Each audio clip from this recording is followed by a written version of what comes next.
Very good evening. You're watching Primetime News live and direct from the Newsfirst studios here in Colombo. For the Newsfirst team, I am Rahna Farooq. Let's start off with a look at your headlines for tonight. Another suspicious flight arrives at Katunayake. Central Environmental Authority says send back the waste containers. Parliament adjourned due to a lack of quorum. Kumar Dharmasena to umpire the final match of the ICC World Cup. Ranjan Madugalla to act as the match referee.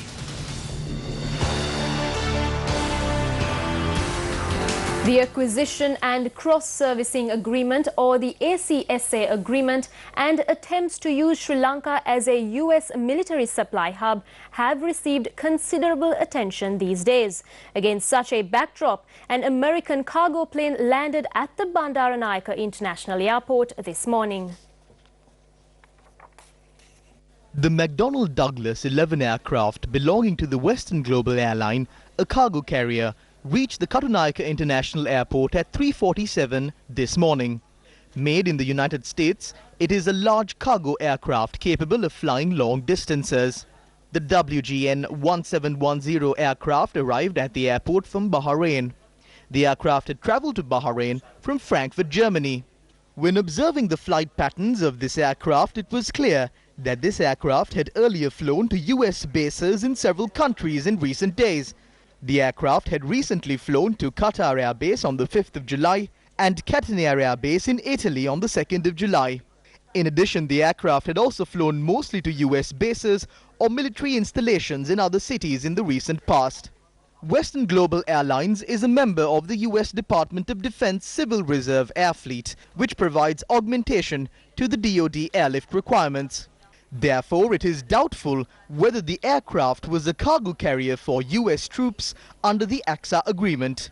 It's a known fact that previously the USS John C. Stennis military vessel had exchanged goods via Katunayake. The goods transported from Bahrain to Katunayake previously using the USS John C. Stennis vessel were thereafter loaded onto the ship using special carriers on board the ship. The goods transported in such a manner were not at any instance subjected to any inspection by either the Port Authority or any other defence body of Sri Lanka. However, the USS John C. Stennis is now docked in the United States. After tensions between the US and Iran escalated recently, following claims by the US that Iran attacked 2 oil tankers, taking into consideration the security situation in the Gulf, the US has placed the USS Abraham Lincoln warship near Pakistan's Oman Bay. Did the American cargo plane arrive at Katunayake with supplies for the ship? Upon inquiry, the airport authorities confirmed that the aircraft had arrived and that there was no description of the cargo. Sri Lankan Airlines, which carries out civilian operations at the Katunayake airport, said they are unaware of the aircraft. Sri Lanka Air Force confirmed that they had not interfered with the movement of this aircraft. When inquired by the customs said the cargo carried out of the airport was inspected, but the cargo inside the aircraft was not inspected. Taking into consideration all the facts, is this not another example for the exchange of goods under the AXA agreement?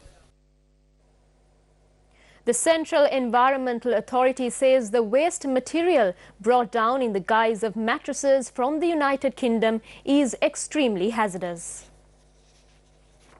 102 containers of garbage have arrived in the island, out of which 94 containers have been discovered as containers carrying waste material. 5 of those containers have been opened.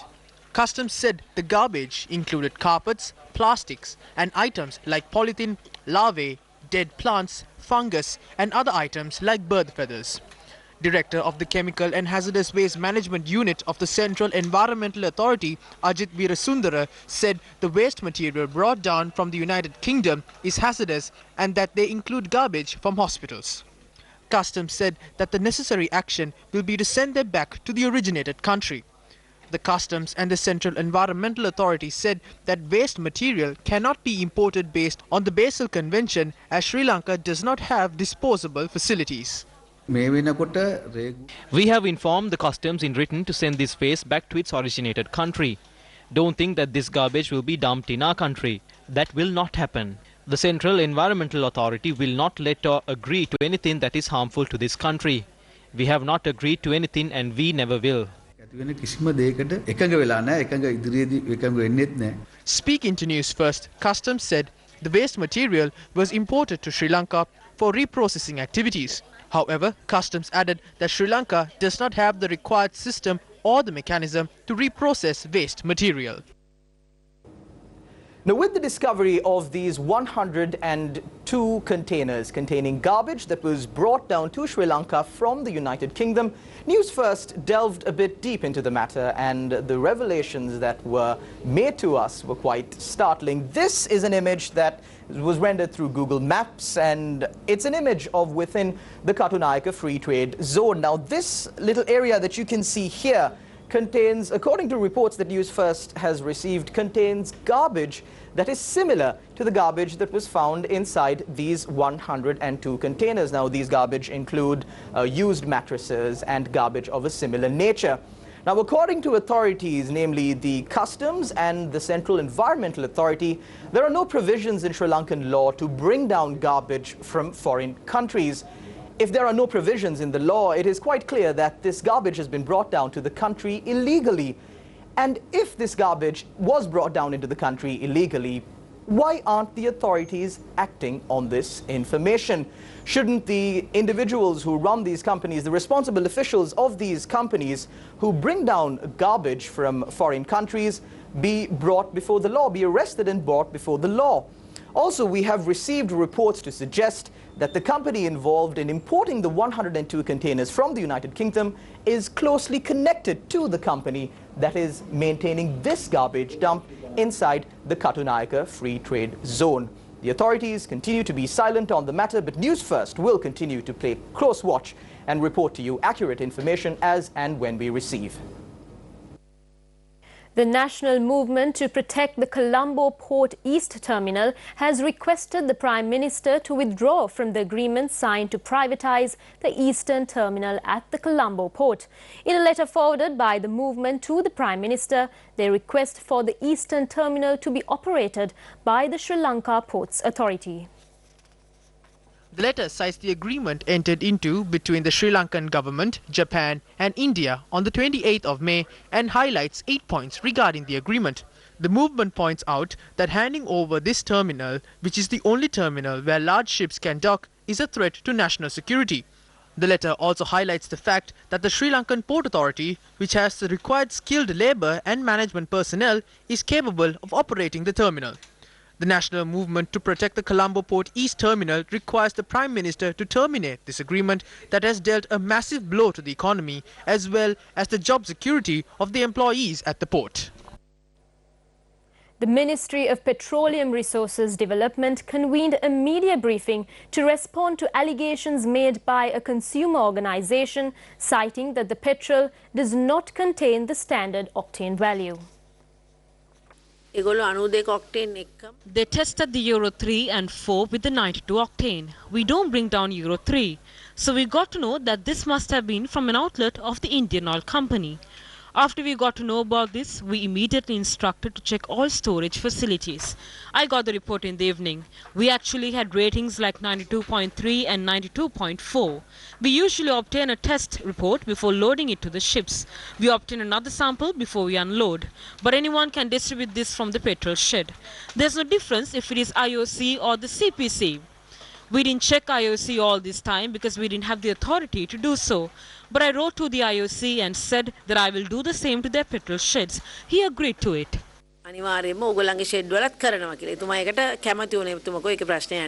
Our attempts made to contact the Lanka IOC in this regard proved to be futile. The Deputy Minister was questioned about the reports claiming that the Ceylon Petroleum Corporation stopped issuing fuel to the Ceylon Electricity Board due to some payments not being made. The Ceylon Electricity Board has to pay 80 billion rupees. We have also obtained loans. If we don't recover these loans, we will not be able to pay our own loans. This goes as a circle. We belong to the government and so does the CEB. People cannot live without light or without fuel, so both have to be balanced.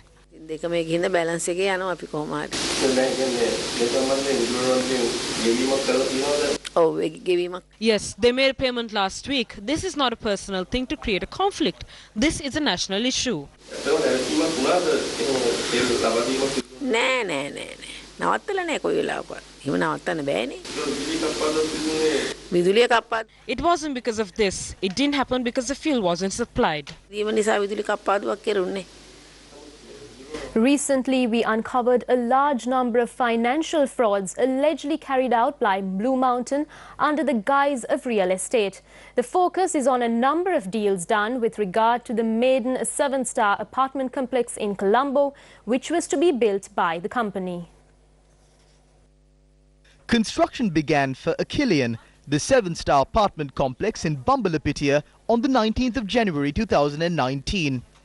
When construction began for this project, it was described as a mega project consisting of 616 apartments, 50 floors divided between 2 towers, equipped with a helipad, and was advertised as one of the largest condominium projects in Asia.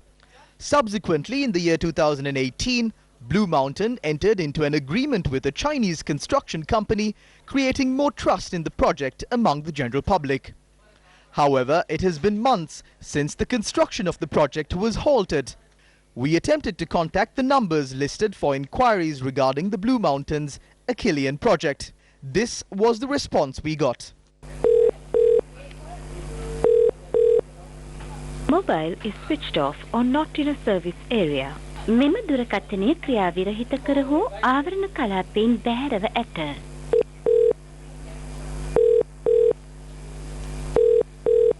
Please hold while we transfer this call to a customer service representative.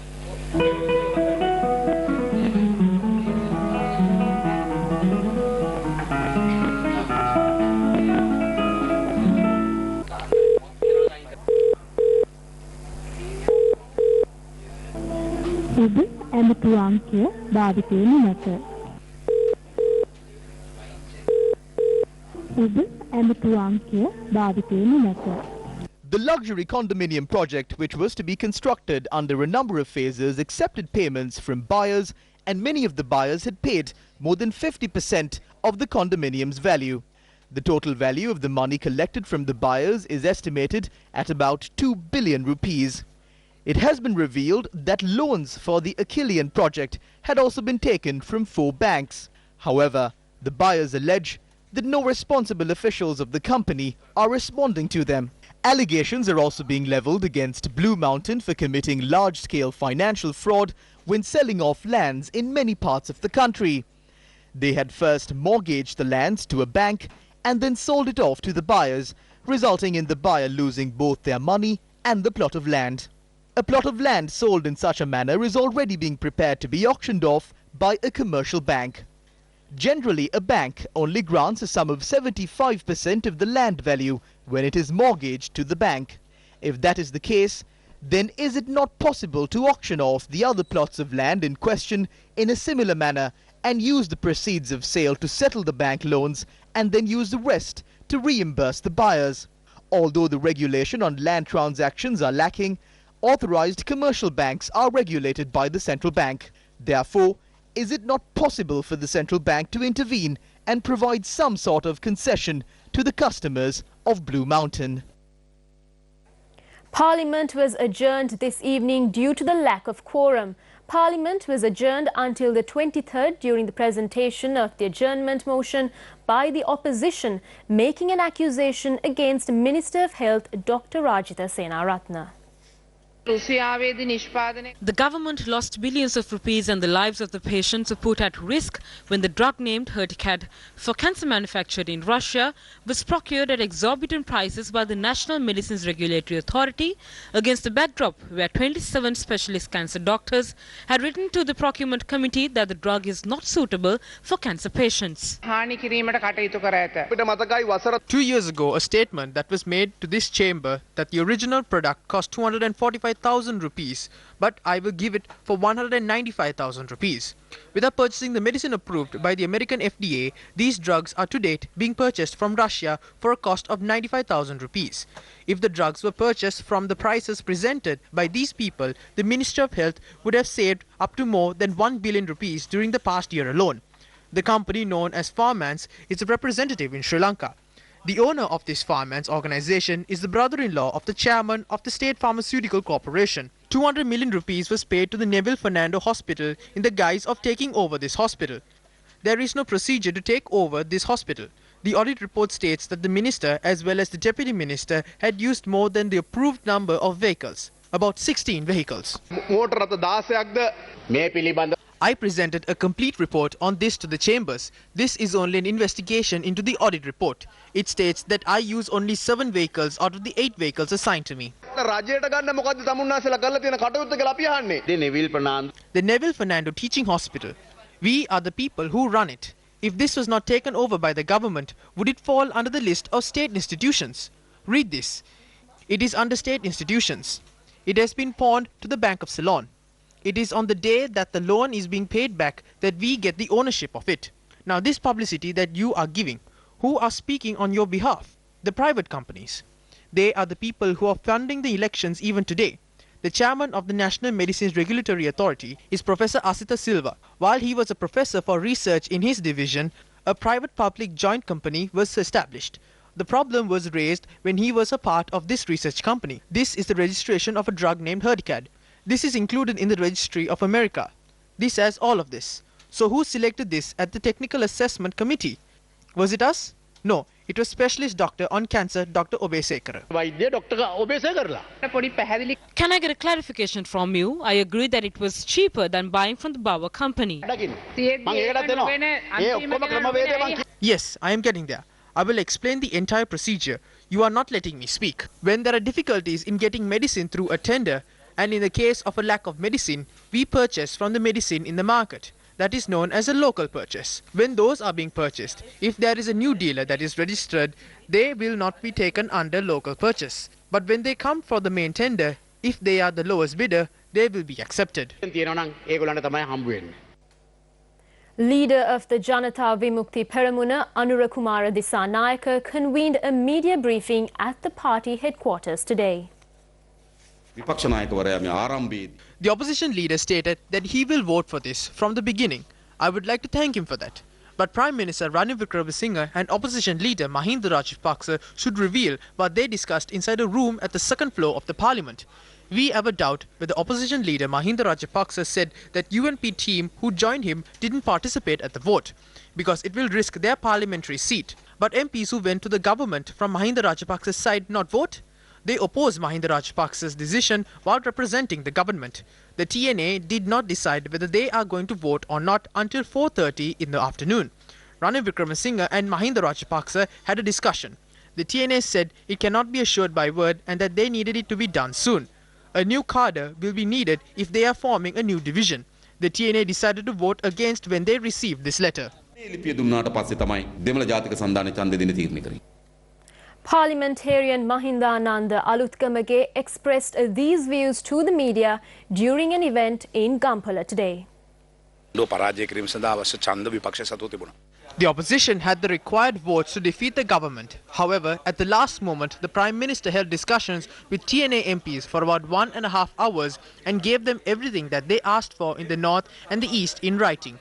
He gave them all of that and he won the no-confidence motion. He also held discussions with MP Tondaman regarding the estate sector and acceded to all of their demands as well. The government, who were in power for 4.5 years and did nothing for the people in the North and the East, but when the government was on the brink of collapsing, they showed that they will do any low-class actions to stay in power. The motion of no confidence was presented by the JVP. The opposition leader held discussions with all other opposition parties yesterday, but the JVP never held discussions with any party regarding this motion. They presented this motion of no confidence to strengthen the government. Minister Ajit P. Pereira expressed these views to the media following an event held in Colombo today. The UNP is discussing about their presidential candidate, but they still PPs making decisions in their kitchen. It's easy to decide the next SLPP presidential candidate as these discussions happen in their kitchen. If their presidential candidate is Gotabaya Rajapaksa, we will defeat him easily. Gotabaya Rajapaksa na අපි ඊටාම පහසුවෙන් ඔහු පරාජයට පත් කරනවා.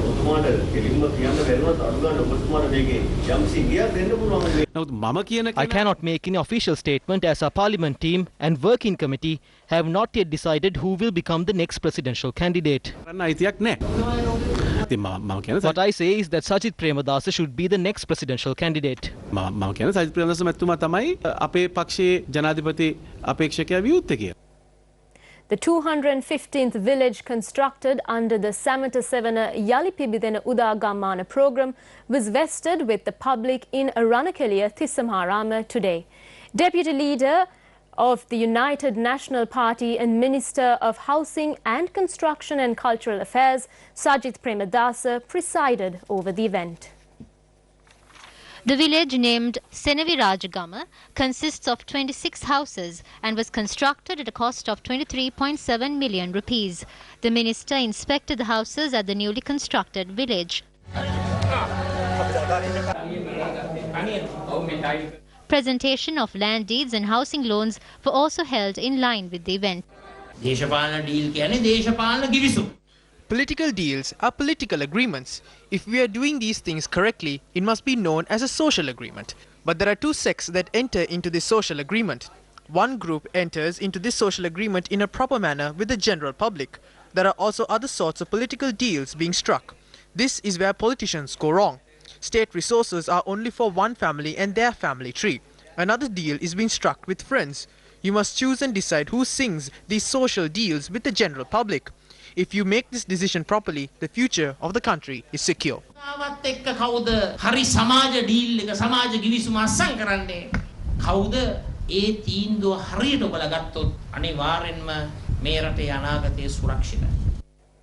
A group of parents of students of the Pitabadara Udagalhena Primary School staged a protest opposite the school premises today. The parents were protesting against the transfer of the principal of the Pitabadara Secondary School to the primary school. According to the parents, the principal of Udagalhena Primary School had been performing his duties well. The parents' demand for the transfer of the new principal to the school to be annulled as it was done based on political needs. On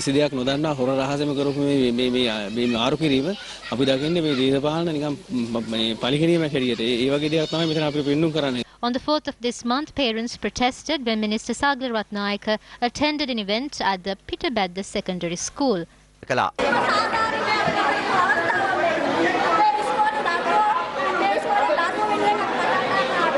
The parents began the protest after they were denied the opportunity to meet the minister.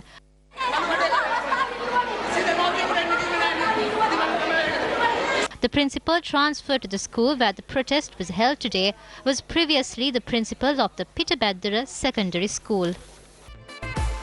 Abhiman Varam Promotional Tour, 13th of July, Matara, Gaul, Kalutara, Putlam and Colombo. Abhiman Varam, empowering the dreams of the next generation. Main sponsor.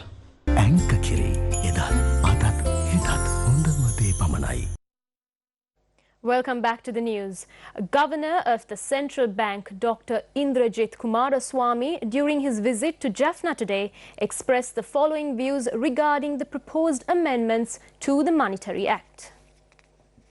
But the new draft Monetary Law Act has a whole new section on macro-prudential surveillance, which is focused entirely on identifying systemic risk in the economy. So this is not there in the old law.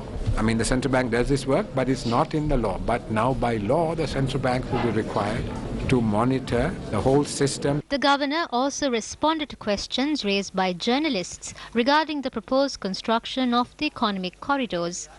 Central bank directly it's not something we know about. But I understand there is a master plan for Trincomalee, and then a master plan for Kandy, and then some development activity around the Kurunagala area, then the megapolis program for the western province, and then of course you have the development around the Hambantota port. Meanwhile, the central bank has revised growth down to 3% from 4% as predicted earlier this year. Governor Dr. Indrajit Kumaraswamy made the following remarks at the 4th Monetary Review media briefing yesterday. So as you know, it was projected to be 4% at the beginning of the year. So post the Easter bombings, we've revised it down to about 3%. In February this year, the central bank's forecast for Sri Lanka's growth stood at 5%. The central bank's models now give the potential growth rate at 5%. We have been working on 5.75% for some time, but currently we think the potential growth rate has come down to 5%. However, during the 3rd Monetary Policy Review in May, the central bank revised its growth forecast to 4%. Now, when we met last in April, we had projected growth for this year at 4%. Now, after the event...